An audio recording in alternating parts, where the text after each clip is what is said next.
தேவனுடைய பிள்ளைகளே, இயேசு கிறிஸ்துவின் நாமத்தில் உங்களை நான் வாழ்த்துகிறேன். கர்த்தர் இந்த நாளை நமக்கு ஈவாகவும் கிருபையாகவும் கொடுத்திருக்கிறார். அவர் கொடுத்த அருமையான நாளிலே நாம் தேவனுக்குள் மகிழ்ச்சி அடைவோம். கர்த்தர் நம்மை ஆசீர்வதிப்பார். இப்பொழுது ஒரு பாடலை பாடி ஆண்டவரை துதிப்போம்.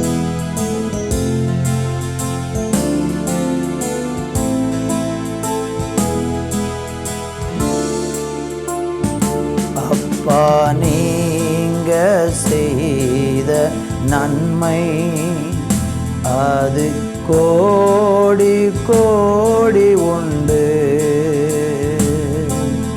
நினைத்து பார்க்கும் உள்ளம் அது எனக்கு வேண்டுமே. நினைத்து பார்க்கும் உள்ளம் அது எனக்கு வேண்டுமே. அப்பா, நீங்க செய்த நன்மை அது கோடி கோடி உண்டு. நினைத்து பார்க்கும் உள்ளம் அது எனக்கு வேண்டுமே. பாவங்கள் செய்து மாறித்தே ஜீவனை தந்தீரே. பாவங்கள் இருந்த இடத்தில் உம் கிருபை தந்தீரே. நன்றி சொல்ல ஓர் உள்ளம் தேவை, தாருமே இயேசுவே. நன்றி சொல்ல ஓர் உள்ளம் தேவை, தாருமே இயேசுவே. அப்பா, நீங்க செய்த நன்மை அது கோடி கோடி உண்டு. நினைத்து பார்க்கும் உள்ளம் அது எனக்கு வேண்டுமே. நினைத்து பார்க்கும் உள்ளம் அது எனக்கு வேண்டுமே. அப்பா, நீங்க செய்த நன்மை அது கோடி கோடி உண்டு. நினைத்து பார்க்கும் உள்ளம் அது எனக்கு வேண்டுமே. நினைத்து பார்க்கும் உள்ளம் அது எனக்கு வேண்டுமே. ஆண்டவரே, இந்த உலகத்தில் வாழும்போது உம்மை நினைத்து பார்க்கிற ஒரு உள்ளம் எங்களுக்கு வேணும்ப்பா. அப்பா, நீங்கள் செஞ்ச நன்மைகளை ஒவ்வொரு நாளும் மறக்காமல் அதை நினைவு கூர்ந்து அதை தியானித்து தேவனுக்குள் சந்தோஷப்படும்.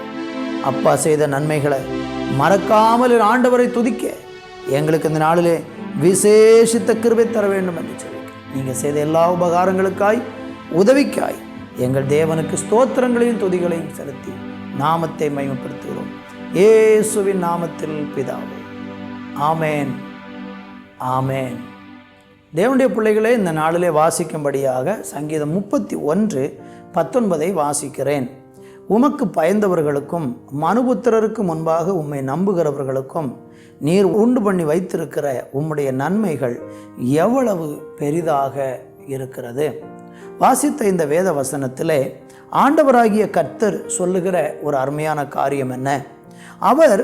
அவரை நம்புகிற பிள்ளைகளுக்கு நன்மைகளை அவர் ஆயத்தம் பண்ணி உண்டு பண்ணி வைத்திருக்கிறார். அது பெரிதானவைகளாக இருக்கிறது என்று வேதம் சொல்லுகிறது. தேவனிடத்திலிருந்து நன்மை பெறாத ஒரு மனுஷன் கூட இந்த உலகத்தில் இருக்கவே முடியாது. ஏதோ ஒரு விதத்தில் தேவனிடத்திலிருந்து எல்லா மனிதர்களும் நன்மையை பெற்றுக்கொண்டுதான் இருக்கிறாங்க. அதை சிலர் உணர்கிறார்கள், சிலர் அதை உணராமல் உணர்வற்றவர்களாக இருக்கிறார்கள். தொடர்ந்து கேள்வி கேட்டுக்கொண்டே இருக்கிறாங்க. கடவுள் எனக்கு என்ன செஞ்சார், ஆண்டவர் எனக்கு என்ன செஞ்சார் என்று சொல்லி இப்படி உணர்வில்லாத சில மனிதர்கள் கடவுள் எதுவுமே நன்மை செய்யவில்லை என்று அவர்கள் சொல்லி கொண்டிருக்கிறதை நம்ம பார்க்க முடிகிறது. என் அன்பு தேவனுடைய பிள்ளைகளே, நீங்களும் நானும் தேவன் நமக்கு செய்த நன்மைகளை ஒவ்வொரு நாளும் நினைத்து நன்றி சொல்ல கடமைப்பட்டிருக்கிறோம். யாருக்கு நன்றி சொல்ல கடமைப்பட்டிருக்கிறோம்? கடவுளுக்கு நன்றி சொல்ல கடமைப்பட்டிருக்கிறோம். இந்த உலகத்தில் நம்ம உயிரோடு இருப்பதற்காகவே நாம் தேவனுக்கு நிறைய நன்றி சொல்லணும். நான் உயிரோடு, என்னை உயிரோடு வாழ வச்சிருக்கீங்களே, அதற்காக உமக்கு நன்றி என்று சொல்லி இந்த நாட்களில் தேவனுக்கு நம்ம நன்றி சொல்ல மறக்கக்கூடாது.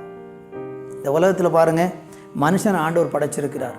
இயற்கையாகவே நமக்குள்ள ஒரு விருப்பம் இருக்கிறது. என்னவென்றால், நாம் யாருக்காகிலும் ஒரு நன்மை செய்தால் அவர்கள் உடனேயே நம்மளை பார்த்து ஒரு நன்றி வார்த்தை கூற வேண்டும் என்று நம்ம எல்லாரும் விரும்புவோம், எதிர்பார்ப்போம். இது மனுஷனுடைய இயல்பான ஒரு விருப்பமாக இருக்கிறது.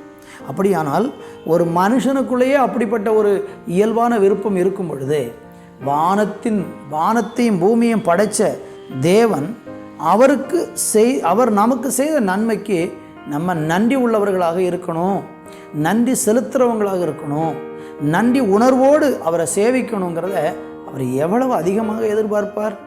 உங்களுக்கு செய்த உதவி உபகாரங்களை கொஞ்சம் நினச்சி பாருங்கள். எனக்கு ஒன்றுமே செய்யலைன்னு யோசிக்காதீங்க. யோசித்து பார்த்தீங்கன்னா அழகாக ஆண்டவர் உங்களுக்கு செய்த நன்மை இன்னது என்பதை அவர் உங்களுக்கு நிச்சயமாக உணர்த்துவார். அநேகர் இதை உணர்வு இல்லாதவர்களாக இருக்கிறதுனால தான் இன்றைக்கு நன்மை செய்ததை உணராமல் தேவனை தூஷித்து கொண்டு இருக்கிறாங்க. நீங்கள் முறுமுறுக்கிறீங்களா? கர்த்தர் எங்களுக்கு என்ன செஞ்சார்?